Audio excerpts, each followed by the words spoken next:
হরে কৃষ্ণ, রাধে রাধে, হরিবল। বন্ধুরা, তোমরা সবাই কেমন আছো? আশা করি ভালো আছো। তো আমিও খুব ভালো আছি। তো আজকে গোপালকে কিভাবে স্নান করি সেটা তোমাদেরকে দেখাবো। তো স্নানের জন্য দেখো, গামলাতে, পিতলের গামলাতে যা যা লাগে সেগুলো নিয়ে নিয়েছি এবং সেই সঙ্গে একটা তুলসী পাতা নিয়ে নিয়েছি। তো এখন তাকে স্নান করবো। আর একটা ফুল দিয়ে দিলাম। এবার বেটে রাখা চন্দন আমার গোপাল ভাইয়ের শরীরে ভালো করে মাখিয়ে দিব। যেরকম আমরা স্নান করার আগে তেল মাখি, তো ভগবানকেও সেমনি স্নান করার আগে চন্দন মাখাতে হয়। তো সমস্ত রকম দ্রব্য দিয়ে মাখিয়ে, কমপক্ষে পঞ্চদ্রব্য দিয়ে মাখিয়ে স্নান করাতে হয়। কেউ আরও বেশি দিয়েও স্নান করাতে পারে, তো ন্যূনতম পঞ্চদ্রব্য দিয়ে স্নান করাতে হয়। তো দেখো, এবার আমি স্নান করাবো। এই দেখো, স্নান করিয়ে দিলাম। কত সুন্দর লাগছে।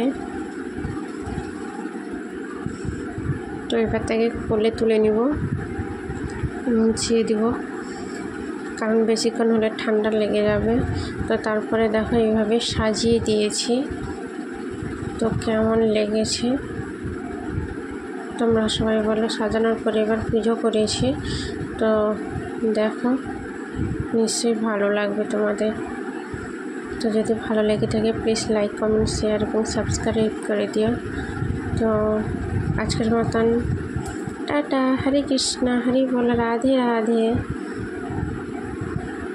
কি সুন্দর লাগছে। রাধে রাধে, গৌর প্রেমানন্দ, হরি বল।